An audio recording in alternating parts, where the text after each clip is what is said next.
नमस्कार, MT talk show में आपका स्वागत है। मैं हूं सुचिश्री। केंद्रीय वित्त मंत्री निर्मला सीतारमण ने साल 2025-2026 के लिए शनिवार को संसद में बजट पेश किया है। बजट पर बसपा अध्यक्ष मायावती ने तीखी प्रतिक्रिया दी है। बसपा अध्यक्ष ने बजट को राजनीतिक बजट बताया है। आलोचना तो कांग्रेस ने भी किया है, लेकिन बसपा अध्यक्ष ने बड़ा सवाल उठाया है कि आम आदमी वाला बजट होना चाहिए जिसमें बहुजन का हित हो। बसपा अध्यक्ष ने क्या कहा उसे मैं बताऊंगी। पहले जान लेते हैं कि बजट में क्या है। यह मोदी सरकार का 3.0 का पहला पूर्णकालीन बजट है। निर्मला सीतारमण ने लगातार 8वीं बार बजट पेश किया है। वित्त मंत्री ने आम बजट में सभी वर्गों का ध्यान रखने की कोशिश की है। वित्त मंत्री ने कई दवाइयों से कस्टम ड्यूटी खत्म कर दी है। बजट में की गई घोषणाओं में कई चीजों के दाम बढ़ने की संभावना है, तो वहीं कई चीजों के दाम सस्ते भी होंगे। सरकार ने लिथियम आयन बैटरी बनाने वाली कंपनियों के लिए इस्तेमाल होने वाली पूंजीगत वस्तुओं पर कस्टम ड्यूटी शून्य करने की घोषणा की है। इससे मोबाइल और इलेक्ट्रिक वाहनों के दाम पर कम होने की उम्मीद है। आम बजट में वित्त मंत्री निर्मला सीतारमण ने मिडिल क्लास को नए इनकम टैक्स स्लैब का तोहफा देने के साथ साथ रक्षा, शिक्षा, स्वास्थ्य समेत कई अन्य क्षेत्रों का भी खास ध्यान रखा है। निर्मला सीतारमण ने नए इनकम टैक्स स्लैब का ऐलान करते ही मध्य वर्ग के ऊपर से टैक्स का बोझ तो काफी हद तक कम किया है। साथ ही उन्होंने अपनी घोषणाओं को भारत को विकसित भारत बनाने की दिशा में एक कदम आगे बढ़ा दिया है। इनकम टैक्स के नए स्लैब की घोषणा के बाद अब 12 लाख रुपए तक की आय वाले लोगों को कोई इनकम टैक्स नहीं देना होगा, जबकि अगर आपकी आय इससे ज्यादा है तो आपको टैक्स का भुगतान करना होगा। वित्त मंत्री ने 12 लाख से ज्यादा की आय वाले लोगों के लिए टैक्स की दरों का भी ऐलान किया है। बजट में रक्षा क्षेत्र को कुल 4,91,732 करोड़ रुपए का बजट आवंटित किया गया है।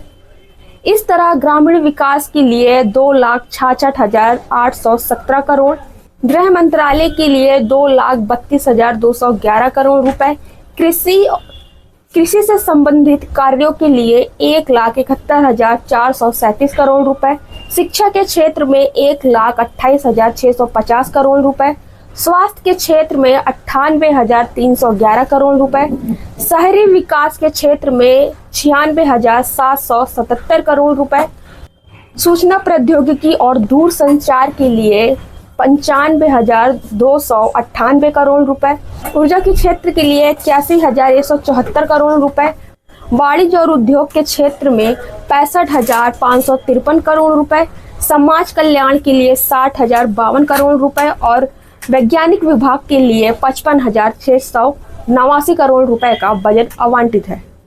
बजट भाषण की शुरुआत करते हुए वित्त मंत्री ने कहा कि यह बजट आम आदमी की खर्च करने की क्षमता को बढ़ाने वाला होगा। इसके अलावा उन्होंने कहा कि बजट का उद्देश्य देश की अर्थव्यवस्था की विकास दर को बढ़ाना, समावेशी विकास सुनिश्चित करते हुए निजी क्षेत्र के निवेश को बढ़ाना, घरेलू भावना को ऊपर उठाना और बढ़ते हुए मध्य वर्ग की खर्च करने की क्षमता को बढ़ाना है। वित्त मंत्री ने कहा कि बजट 2025 में गरीब, युवा, अन्नदाता और महिलाओं पर ध्यान केंद्रित करते हुए 10 व्यापक क्षेत्रों को शामिल किया है। कृषि, MSMI, निवेश और निर्यात विकास के इंजन है।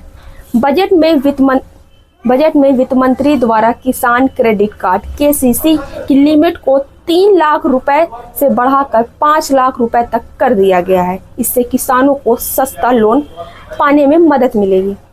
इस बजट को बसपा अध्यक्ष मायावती के साथ साथ मुख्य विपक्षी दल कांग्रेस ने भी गरीबों और पिछड़ों के लिए निराश करने वाला बताया है।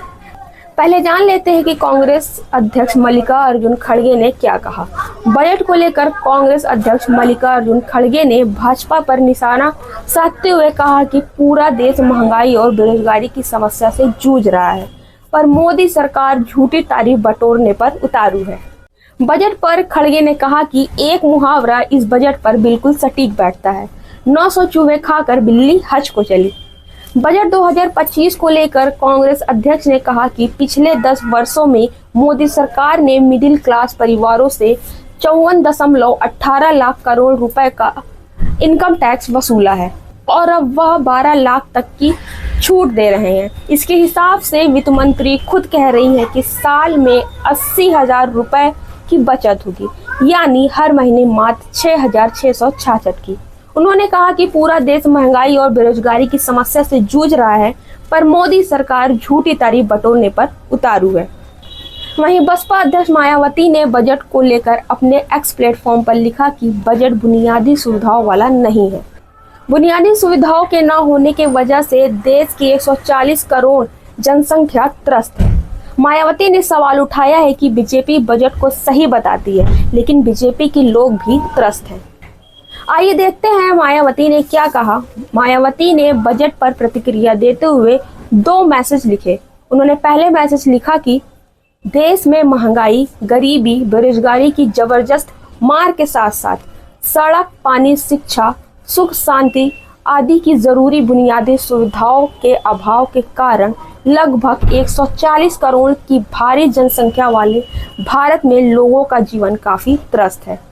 इसका केंद्रीय बजट के माध्यम से भी निवारण होना जरूरी है। अपने दूसरे संदेश में बसपा अध्यक्ष मायावती ने लिखा कि किंतु वर्तमान भाजपा सरकार का भी बजट कांग्रेस की ही तरह राजनीतिक स्वार्थ का अधिक व जन एवं देश हित का कम लगता है। अगर ऐसा नहीं है तो इस सरकार में भी लोगों का जीवन लगातार तंग, बदहाल व दुखी क्यों? विकसित भारत का सपना बहुजनों के हित का भी होना जरूरी है। बसपा अध्यक्ष का इशारा था कि इस बजट में युवाओं के लिए कुछ नहीं है। इस बजट में महिलाओं के सशक्तिकरण के लिए वो बड़ा कदम उठाएंगे, पर इस बजट में ऐसा कुछ नहीं निकला। किसानों की आय दुगना करने के लिए कोई रोड मैप नहीं है। खेती के सामान पर जीएसटी दर में कोई रियायत नहीं दी गई है। दलित, आदिवासी, पिछड़े वर्ग, गरीब और अल्पसंख्यक बच्चों के स्वास्थ्य, शिक्षा, स्कॉलरशिप की कोई योजनाएं नहीं है। प्राइवेट इन्वेस्टमेंट कैसे बढ़ाना है, उसके लिए कोई रिफॉर्म कदम नहीं है। एक्सपोर्ट और टैरिफ पर 2-4 बातें कहकर अपनी विफलताओं को छुपाया गया है। बसपा अध्यक्ष ने गरीब आदमी की तरफ इशारा किया कि गरीब की आय को बढ़ाने के लिए कुछ नहीं किया गया है। लगातार गिरते कंजप्शन पर एक भी कदम नहीं उठाया गया है।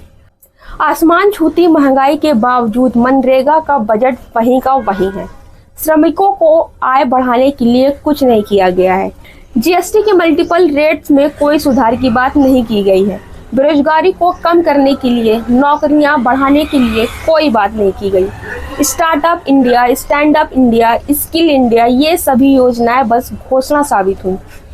कुल मिलाकर ये बसपा अध्यक्ष का कहना था कि बजट 2025 मोदी सरकार की ओर से लोगों की आंखों में धूल झोंकने का प्रयास है।